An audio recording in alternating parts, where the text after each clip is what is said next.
Ou seja, aquilo que é encargo teu, você deve abraçar da melhor maneira, ok? E se aperfeiçoar para que você esteja preparado para as circunstâncias que virão, sejam elas positivas ou negativas. Então, o estoicismo ele está ajudando o homem a encarar os problemas da vida com serenidade e alcançar, em meio às tempestades da existência, um processo de imperturbabilidade da alma, ou seja, de sossego, de descanso, de atenção no tempo presente. E um exercício mental que os estoicos sempre faziam era um conselho, inclusive, de Epicteto. Epicteto foi um escravo e prisioneiro, trouxe uma grande influência para a humanidade nesse sentido do estoicismo, inclusive chegando a influenciar até imperadores. E o Epicteto, ele começa já o seu livro, o seu livreto, o manual, né, de Epicteto, na verdade não ele, mas já começam a escrever os seus conselhos, os escritores, afirmando o seguinte: das coisas existentes, algumas são encargos nossos, outras não.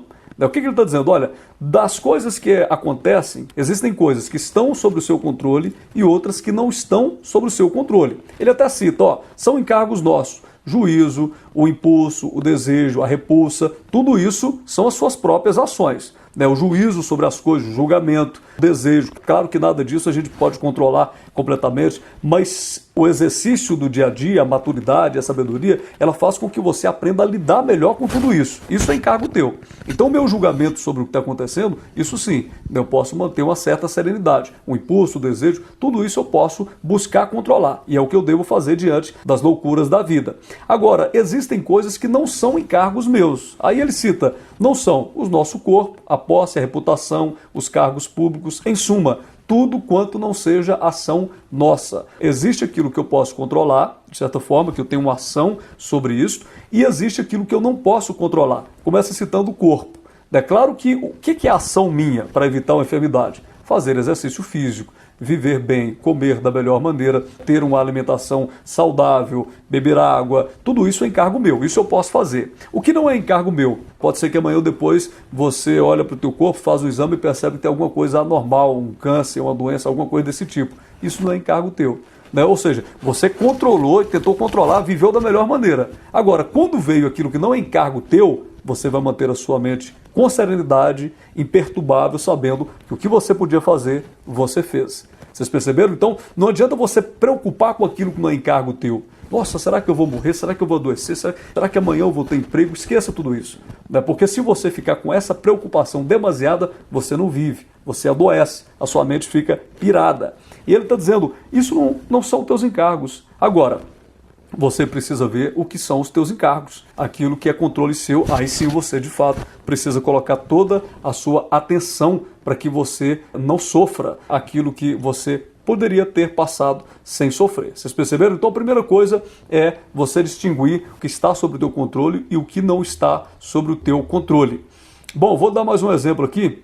Tem vários conselhos que o Epicteto nos dá na sua obra. Tem um que ele diz assim, olha, sobre cada uma das coisas que seduzem, tanto as que prestam ao uso quanto as que são amadas, lembra de dizer que qualidade ela é, começando a partir das menores coisas. Por exemplo, caso ames um vaso de argila, diz, eu amo um vaso de argila, pois se ele se quebrar, não te inquietarás. Olha esse conselho aqui, para que você possa ter uma vida serena. Um outro conselho de Epicteto, do estoicista, é você precisa entender a qualidade de cada coisa. Então, se você tem um carro, não quer dizer que você não vai usufruir, você não vai andar, não vai curtir, não é nada disso. Agora saiba que é apenas um carro, que amanhã ou depois ele pode quebrar, que não está sobre o teu controle. Carro quebra, as coisas acontecem, amanhã você perde, ladrão rouba, você não pode colocar toda a sua emoção nisso, porque senão você vai ficar frustrado. Ele diz, quando beijares ternamente teu filho ou tua mulher, saiba que está beijando um ser humano, pois se morrerem, não te inquietarás. Claro que eu não estou dizendo que você tem que viver sem emoção, de maneira nenhuma, que você não possa viver com emoção, beijar intensamente, nada disso, é o contrário. Está dizendo, você tem que fazer todas essas coisas, mas saiba, quando se relaciona, por exemplo, você está se relacionando com um mortal, com um ser humano. Você está amando uma mulher, um homem, você está apaixonado, entenda que você pode usufruir tudo isso, mas aquilo não te pertence, você não pode controlar ao ponto de dizer, é meu, ninguém toma de mim. Não. Ame, faça tudo isso, mas saiba que é um mortal, amanhã você pode perder. Então, quando você vive assim, você tem uma consciência mais tranquila, você aprende a ter um distanciamento daquele objeto, daquela pessoa, um distanciamento não no sentido de ficar se prevenindo, olha, eu não vou me relacionar porque senão amanhã ou depois eu perco e vou sofrer. Não é isso, porque senão você viveria um robô. Até vejo no comentário o cara dizendo, bom, então o estoicista é aquele que não tem emoção. De maneira nenhuma. O sábio, o estoico, não ensina que você tem que viver sem emoção. Não, você vive com emoção, mas você se controla diante das emoções, né? Assim como o medo. Você não vai viver sem medo. Tem gente que fala, é impossível viver sem medo, não tem como viver. Claro, não tem como você viver sem medo, né? Sempre vai ter ali um pouquinho, um restinho de medo. Qualquer homem que tenha um mínimo, né, de inteligência vai realmente ter medo de alguma coisa. Então, não é que você não vai viver sem medo, você vai viver com medo, mas vai, na verdade, lutar e seguir adiante, apesar do medo. Concentre-se apenas nas ações apropriadas, as ações que são suas. Aí ele cita, um homem corajoso não é alguém que não conhece qualquer resquício de medo, mas alguém que age com bravura apesar do medo. Então está dizendo, não é que você não vai viver sem medo, sem emoção, mas você vai viver tendo uma resposta diferente diante disso. Então, o princípio do estoicismo é esse, você não pode controlar essas externalidades. Agora, você pode controlar a maneira como você reage diante de tudo isso aí. O medo é um bom exemplo.